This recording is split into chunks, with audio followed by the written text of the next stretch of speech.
Këtë intervistë dhënë ekskluzivisht për mediumin ton, poeti dhe studiuesi i njohur i letërsisë shqipe Xhavet Beqiri diskuton mbi leximin, shkrimin, shkrimtarët, kritikën letrare, librat, fiksionin, botuesit, krizën e leximit, mesimdhënien, idetë dhe çështjet e tjera që janë në interes për publikun e sotëm letrar e kulturor. Faleminderit shumë profesor që gjetët kohën ta realizojmë një intervistë. Faleminderit Altan për ftesën, është gjithmonë kënaqësi bashkë bisedoj me ju për çështjet letërsisë, të krimtarisë letrare në përgjithësi. Faleminderit shumë. Profesor, rrugtimi juaj krijues nis qysh në vitin 1994, kur keni botuar edhe përmbledhjen e parë me poezi Lutje për njeriu. A mund na flisni pak pika përmbledhëse se çka është trajtuar brenda kësaj përmbledhje poetike, brenda këtij teksti poetik? Po, Lutje për njeriu është libri i parë përmbledhje me poezi.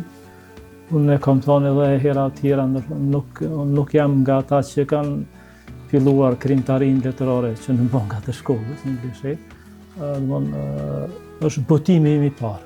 Nuk kam pasur asnjë botim tjetër në revista apo gazeta, përderisa jam bindur që jam gati të botoj një libër.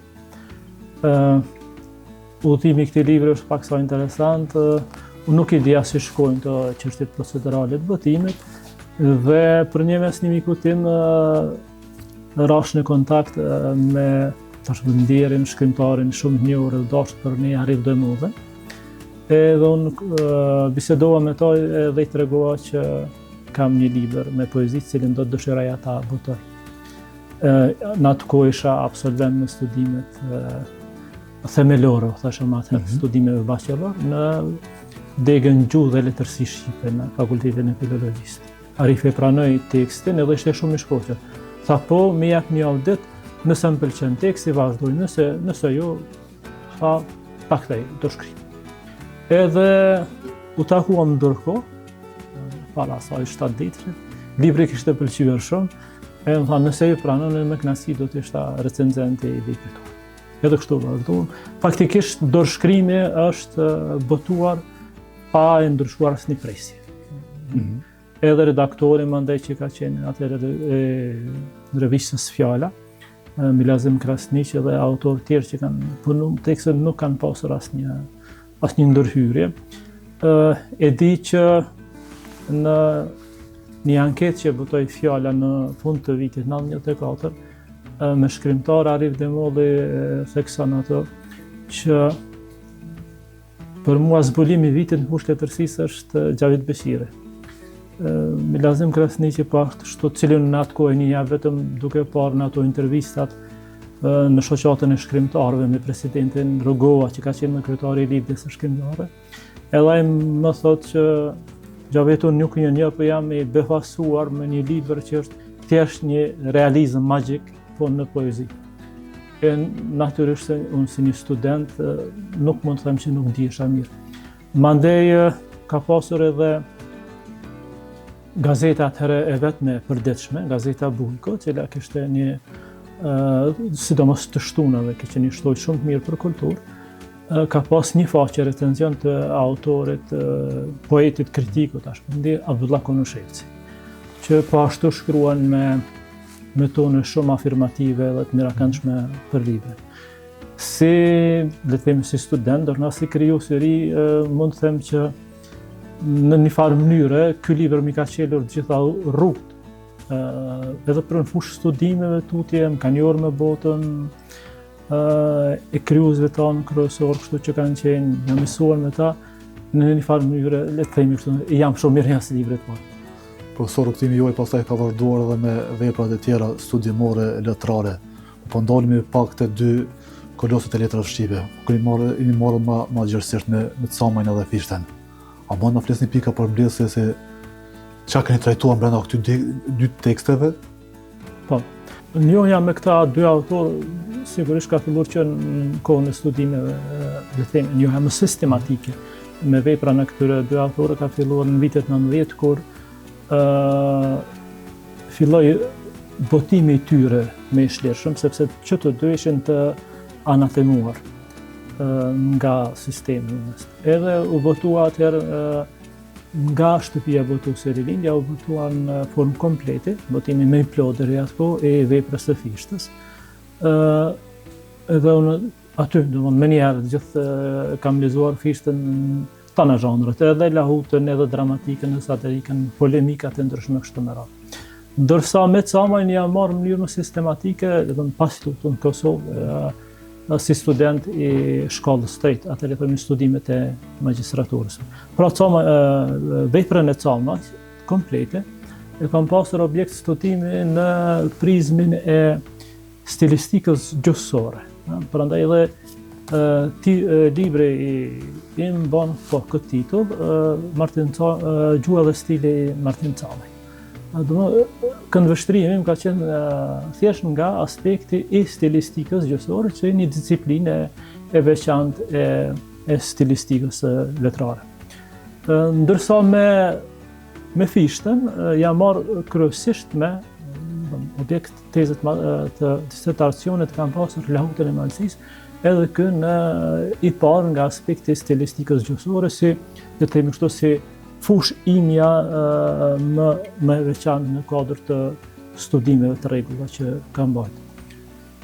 Natyrisht njohja me këta autor ka qenë e veçantë, falenderoj sigurisht edhe profesorët e mi, simullanësit e mi të asaj kohët, që më kanë orientuar nga një fush, Zejnullah Rahmanin, Recep Ismailin në mënyrë të veçantë, cilët i kanë pasur simullanës tonë edhe në studimet themelora, po edhe në studimet e magjistraturës, mandej edhe profesor Ismailin edhe në studimet e doktoratës, i kanë pasur edhe mentor. Mendoj që janë dy nga autorët më të rëndësishëm të letërsisë shqipe në përgjithësi. Të dytë, përveç veprimtarisë letrare, kanë dhënë kontribute të jashtëzakonshme edhe në zhvillimet kulturore. Fishta ka qenë ndër personalitetet kryesore të kohës së tij, përveç angazhimet në fushë të arsimit, të letërsisë, ishte edhe deputet i Kuvendit të Shqipërisë asaj kohe, bashkë me Gjeqovin, kanë qenë nga personalitetet kryesore edhe të shkollës në Shkodër, të kolegjit në Shkodër, kështu që ndihmesa e tij edhe në këtë aspekt është e pamos. Madje mund të them, edhe unë kam botuar një tekst të kësaj fushe, Fishta është ndër emancipuesit e parë dhe nismëtarët e reformimit të arsimit shqip në Shqipëri. Në një kohë kur për fat keq në shqiptarët kishin një analfabetizëm që mbërrinte afërsisht deri në 95% popullatës, ai angazhohej për reformimin e shkollës duke marrë model shkollat më të përparuara të kohës evropiane. Camaj pas shkuarjes në Rom, vazhdoi punën dhe bashkëpunimin me Ernest Koliqin në revistën Shejzat, dhe them që janë edhe në këtë aspekt ka qenë një ndihmëtar i madh për gjithë ata që vinin në moment që të kishin një drejtare të botimit edhe një pikëshkem më të hapur se sa që afronte trulli shqiptar asaj kohe. Profesor, përveç teksteve poetike dhe studimeve që keni merrni aktualisht, ju njëkohësisht keni botuar edhe një libër me tregime të shkurtra, Shtëpia në breg. A mund na flisni pika për mbledhse se çka trajtohet brenda këtij libri? Po patjetër. Unë që në filles të krijimtarisë time kam pasur dëshirën që të mbetem dhe të kujtohem gjithmonë vetëm si poet. Mirë po, kufit e letërsisë nuk janë të prerë, edhe ndonjëherë dashur pa dashur ne shohim rritëm që kemi kaluar edhe në gjenia apo në zhanre të tjera. Përpara botimit të librit parë, si le të themi kështu si maturant, edhe më vonë si student, kam bërë përpjekje të shkruaj dhe kam pata botuar kam shkruar, nuk kam botuar asnjë, edhe një roman për të rinj, mandej edhe një monodram.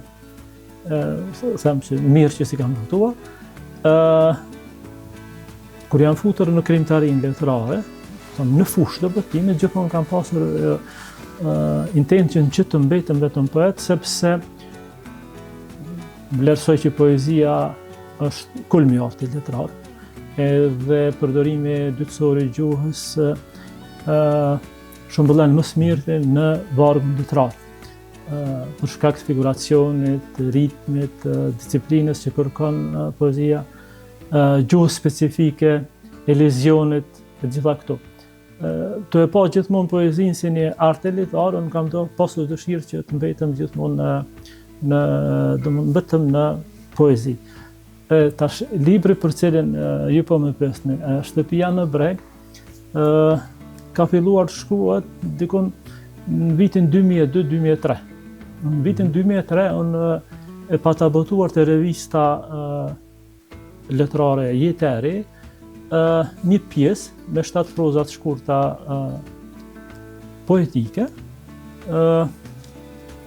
edhe mandej kam punuar vazhdimisht, nga viti 2003 kam punuar në këtë tekst, po asnjëherë me idenë që do ta pëtoj si libër. Në vitin 2003 botova vetëm një atë ciklin me 7 proza shkurtë poetike, është Pamje hyjnore, që është pjesë edhe e librit. Mandej ndërkohë gjatë viteve kam punuar, kam shkruar disa vazhdimisht në to, edhe përfundimisht kam marrë vendimin që ta botoj gjatë kohës e pandemisë, për fat keq më preku edhe mua edhe u dash të mbyllë. Edhe ju riktheva pata kohë duke qëndruar 24 orë, kështu vetë i mbyllën në dhomë, kisha kohë të rishikoj edhe botimet edhe dërshkrimet edhe kështu. Mandej aty punova, pak më intensivisht edhe realizova tekstin, po pa idenë me vërtu. Si do qoftë, si dërshkrim, kështu të përfunduar, spari ja dhash për lezim vajzës time, Agnesa Vlesira, ajo është tashmë studente në doktoraturës në letërsi, edhe aso i pëlqeu teksti shumë, pa gjithsesi do shumë e votu. Unë atë, në rregull, edhe mandej në bashkë u adhash tekstin edhe miku tim Risar Berishës, edhe studiusit akademik Hysret Krasniqës, që janë edhe recenzent, edhe mandej ata më dhanë nga një mendim të vetin për tekstin, që janë të botuara në fund të kopertimës si tekstet të shkurtë, edhe botua me shtëpinë botuese Buzuk të botuesit edhe autorit Abdullah Zeneli. Po edhe në këtë rast gjithmonë kam synuar që ta orientoj lexuesin ta shohin një tekst më shumë si poezi, pse si tham prozë poetike, nuk kam tregim, tham proza poetike.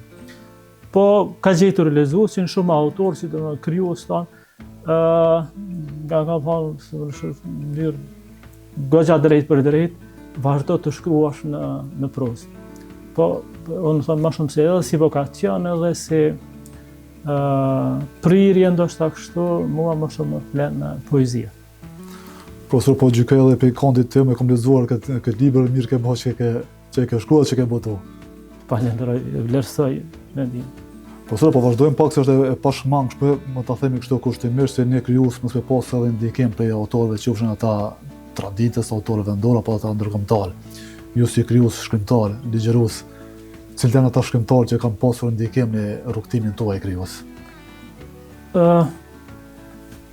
Në kohën kur jemi shkolluar, ne edhe gjatë viteve studime ka qenë si një lloj botkuptimi, kështu që sidomos nxënësit e mi, ndaj studentët e gjuhës letërsisë, do t'i lexojnë gjitha librat që botohen.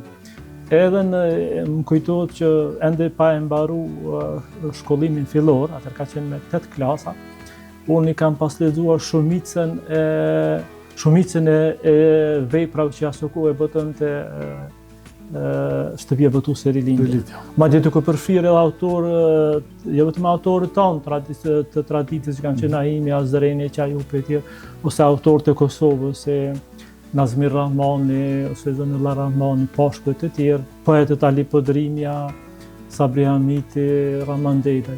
Jo, edhe autorët huaj, duke përfshirë Tolstojnë, Dostojevskin, Gogolin e të tjerë, gjithçka që gjejnë. Mandej, sigurisht, gjatë viteve, leximi ka filluar të bëhet më sistematik, më i paramenduar, disa autorë më të para pëlqyer kështu, po nëse më do të veçoj sigurisht që në letërsinë shqipe, nga autorët e letërsinë shqipe të Kosovës, flas për në Kosovë, nga autorët e preferuar gjithsesi kanë qenë Anton Pashku, që për mua ashtu siç e ka quajtur edhe kritiku Ibrahim Rugova mbetet Joyce i letërsisë shqiptare, është një autor i jashtëzakonshëm.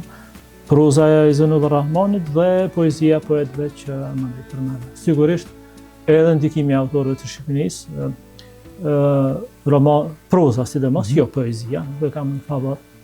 Po proza e Ismail Kadares, në studimet themelore tim diplomi kam pasur prozën e Kadares në aspekt të ndërtimit sintaksor dhe stilistik në këtë fushë. Mandej dhe autorë të tjerë, gjithmonë, sa përket poezisë, po e them në viteve tonë përveç Camajt, që kam edhe si prozator dhe Camajt, Fishta, mandej me ai shpirti i tij polemist, gjitha këto. Konica me drejt, na duket edhe sot dhe kësaj dite, kur lexojmë tekste të shkruar nga Faj Konica ose nga Branko Mergjani, Vangel Koqa, autorë të tjerë, disa që lidhen me frymën e neoshqiptarizmit, të duket që ata shkruajnë për probleme që po jetojmë edhe ne sot. Sepse për fat keq shoqëria shqiptare vazhdon të vegjetojë aty ku ka qenë tash një shekull përpara. Gjithë këta autorë kanë ndikuar që unë të kem një botkuptim ose një qasje konceptuale edhe për letërsinë, edhe për etnin, për gjuhën e kështu me radhë. Sa i përket mandej autorëve të huaj, duhet të them që për ne ka qenë shumë e rëndësishme ajo faza e studimeve, sidomos kur jemi njohur me autorë të huaj, në kuptimin e teorisë, që këto do ta përmend edhe ta veçojnë rolin shumë të mirë, ndikimin shumë të mirë të profesor Recep Ismailit, i cili na ka mundsuar të njihemi dhe në farë mënyrë na ka udhëzuar të lexojmë autorët kryesor të gjuhësisë evropiane dhe botërore, duke nisur sidomos nga në kuadër të kursit gjuhësie e përgjithshme që kishim në studime dhe të semiotikës, autorëve kryesor dhe formuesve të shkollave kryesore evropiane të gjuhësisë, sidomos të semiotikës, duke nisur nga Ferdinand de Saussure me shkollën e Gjenevës ose Juri Lotmani me shkollën e Tartus Moskës, mandej shkollën italiane me Ekon e kështu me radhë. Kanë qenë shumë të rëndësishme këto, ose francez me Greimasin, autorë të cilët sigurisht na kanë mundësuar që të kemi një pamje, një vizion më të gjerë, edhe për studimet letrare, edhe për letërsinë edhe kështu.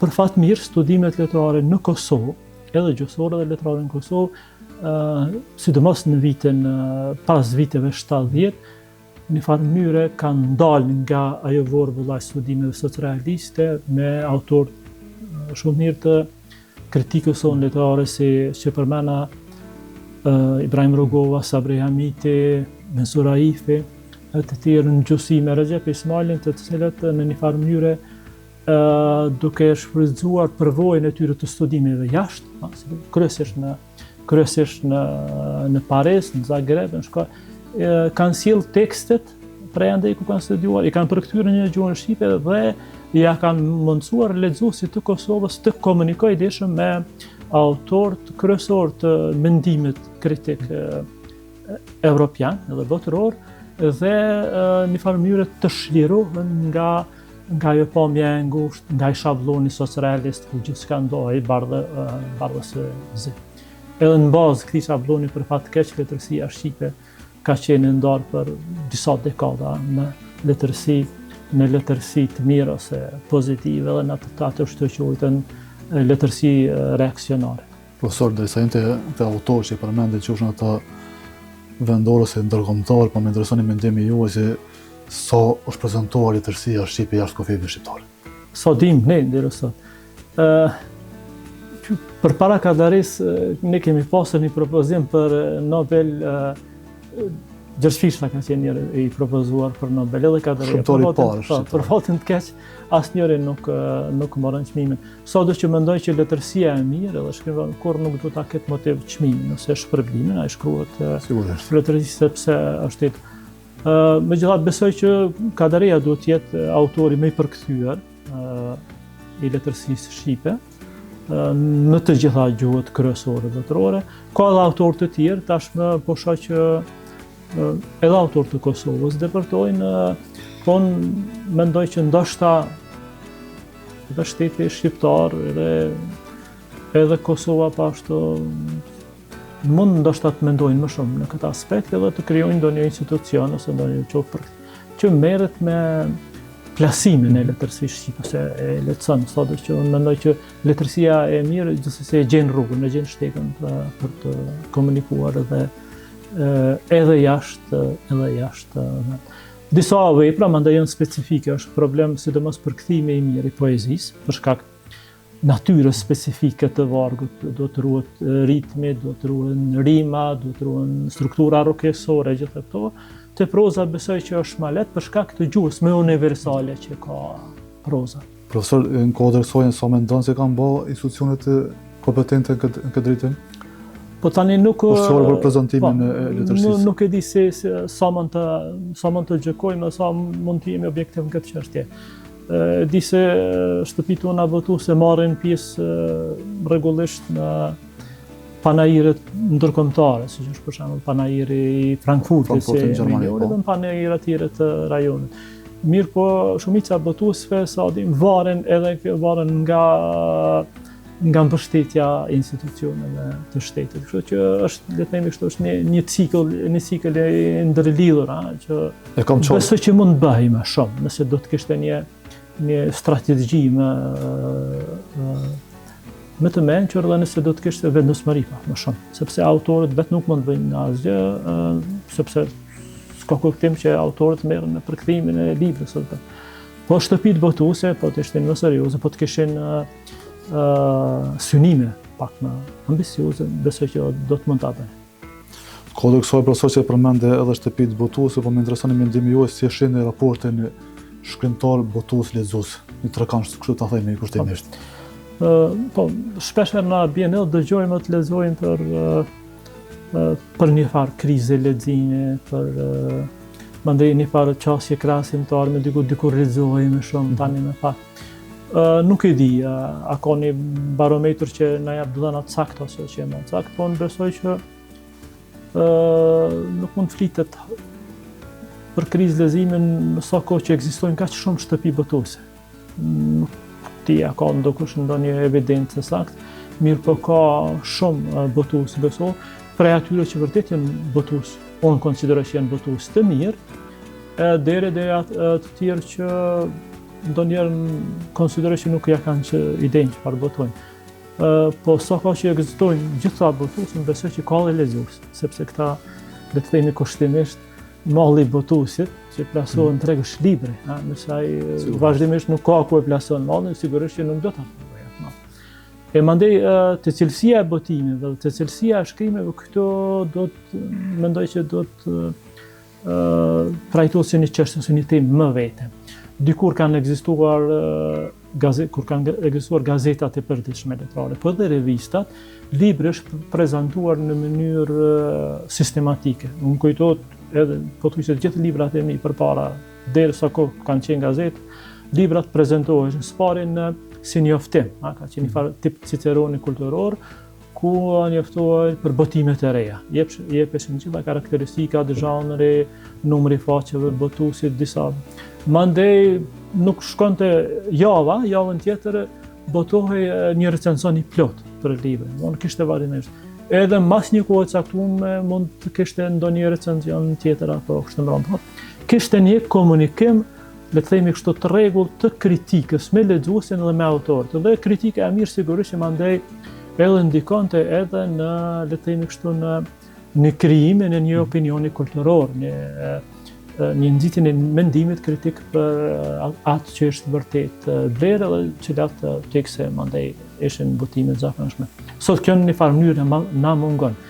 Zhanri i recensionit që është një farë urën mes kritikës letrare, mirëfjellë studimore dhe lexuesit, pothuajse nuk ekziston më. Edhe kjo sigurisht që paraqet pengesë edhe në krijimin e një farë, le të themi kështu, një farë vetdije më të përgjithshme dhe pak më le të themi kështu profesionale për letërsinë. Kjo më shumë bëhet ad hoc, varësisht prej vullneteve të individit ose prej botuesit që mund të jetë me i shkath dhe e plason më lart.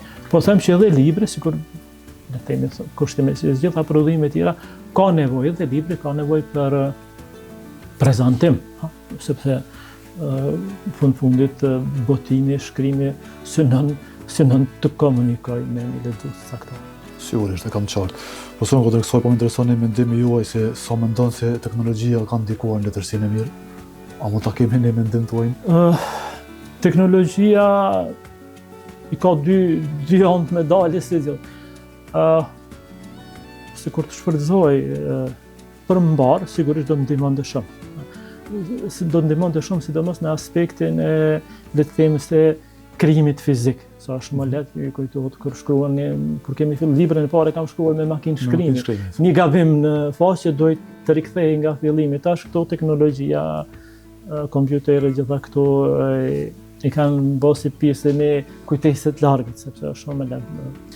Mirë po siç e thotë edhe Eko në ndonjëherë nga paraqitjet e tij të fundit që interneti thotë ua ka dhënë fjalën atyre budallenëve që rrinë duke pirë gjithë ditën te banako, të cilët më dëgjohen po njësoj se akademiku.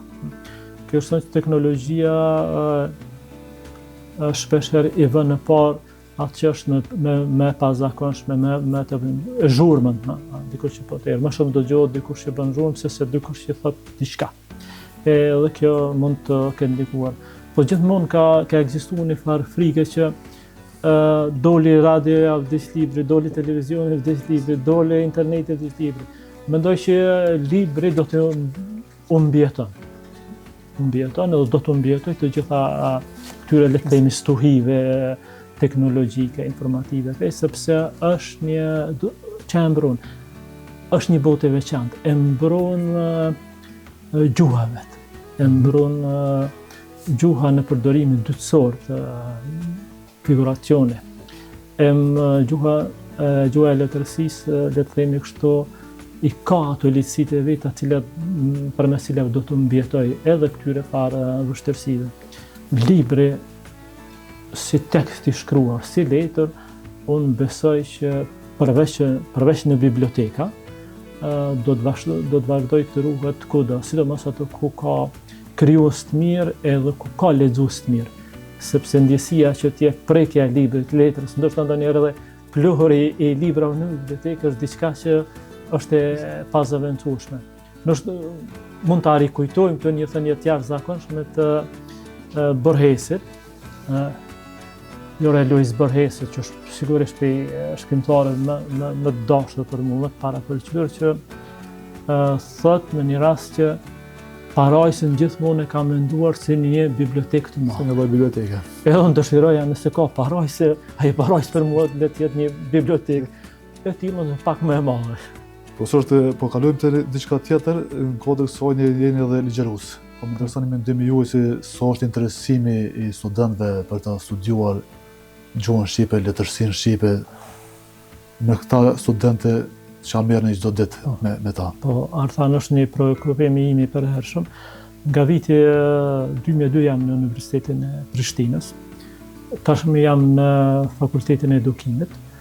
Dhe është njëra prej fakulteteve që gjithmonë ka pasur një invazion të madh të studentëve, të kërkesave për të pranuar në këtë fakultet. Deri para 2-3 vjetësh, as në fakultetin tonë ne nuk e kemi dëgjuar asnjëherë çështjen e mungesës së kandidatëve siç kanë pasur fakultetet tjera ose njësitë tjera akademike të Universitetit të Prishtinës, që është filozofike ose filologjike dhe tjera. Mungesa e interesimit për fatkeq ka filluar të vrehet më të madhe te ne. ndoshta më pak në ato programet që kemi të studimeve bachelor, parashkollor dhe fillor, por shumë më tepër në kuadër të studimeve të programeve të masterit. Kjo ka prekur edhe programin tonë të masterit në gjuhë dhe letërsi, ku është dashur të shpallim konkursin 2 herë konkurs pranues për të arritur numrin. Madje edhe numri nuk është plotësuar. Në disa programe të tjera, në programe e mësimdhënies në histori, gjeografi e tjera, ne kemi shpallur konkursin, e kemi ripërsëritur 3 herë, edhe prapë nuk është plotësuar numri i kandidatëve të kërkuar. Është diçka krejtësisht e re, ndoshta që më parë ka qenë pa imagjinueshme. Në kohën e kulmit të interesimit për studime në fakultetin tonë ka pasur deri në 12-13 kandidat për një indeks, si thuaj ashtu. Pa ne nuk e kemi për fat keq, ne nëse kërkojmë 30 student për masterit, mezi arrim t'i bëjmë 20. Në disa programe nuk po na vjen as 20. Kjo flet që ka në këtë aspekt ka krizë, mund të ketë shumë arsye. Unë asnjëherë nuk e shoh arsyen te çështja e konkurrencës së fakulteteve private, sepse shumica fakulteteve private nuk kanë këto programe. Ato nuk e kanë këto programe, në fundit ato ekzistojnë që të paktën që 15 vjet, edhe nuk ka qenë problem. Po kjo mund të jetë ndoshta edhe për shkak të planifikimit të familjes, të numrit më të vogël nxënësve, edhe të ndoshta të perspektivës, njerëzit tashmë janë më pragmatik. Edhe e shohin edhe nga kjo çështje, ata duan që kur të marrin diplomin të kenë një vend pune. Sigurisht. Kështu që janë shumë faktorë mirë, po e them që kemi një zvoglim të ndjeshëm të interesimit për të studiuar në kuadër të programeve gjuhë dhe letërsi shqipe, master të ne, mësimdhënies gjuhë dhe letërsi shqipe, po edhe në programet e tjera. Kjo sigurisht mund paraqet ndoshta në një farë tendencë të përgjithshme ose një farë fryme që e shoqëron edhe në universitetet tjera, po edhe në fakultetin e filologjisë. Profesor, që afrohemi këtë fundit, po më intereson se po duket një pyetje pakse pashmangshme. Çka i duke punuar këto lirë, profesor? Po, është një pyetje pashmangshme. Besoj që vepra një autorit nuk mbyllet kur. Deri sot mbyllet jeta e tij fizike vazhdimisht në përpjekje për të krijuar diçka të re, diçka që ende ka mbetur undës. Unë sa për kurreshtin tuaj, po ju them që kam tani një libër gati me poezi, le ta quaj përmbledhje me poezi, është me 7 cikle poetike me nga 7 poezi secila. Edhe kam dhënë një mikut për lexim, për recenzuar, besoj forca të marrë mendimin mund të jetë e gatshme për votim. Besoj që gjatë vitit të ardhshëm do të votohet. Ndërkohë vazhdimisht mundohem të jem në kontakt me votimet reja, ato që janë më interesante, shkruaj për autor të veprave ndryshme. Kryesisht të botës letrare, votime letrare, po edhe të studimeve gjuhësore. Kështu që po them që përpiqem të mbajmë ritmin e një pune sistematike, natyrisht të pas parasysh gjithmonë atë përqendrimin tim kryesor të shkrimi letrar dhe të kritika letrare në studimet gjuhësore pashtu, të cilat ne i kemi edhe si obligative të bëjmë në kuadër të punës përditshme që i kemi akademike në fakultet. Faleminderit shumë, profesor. Faleminderit edhe ju, dhe është po se ajo është gjithmonë një kënaqësi takohemi me ju dhe besoj për çështje të tilla. Shumë faleminderit, profesor. Respekt.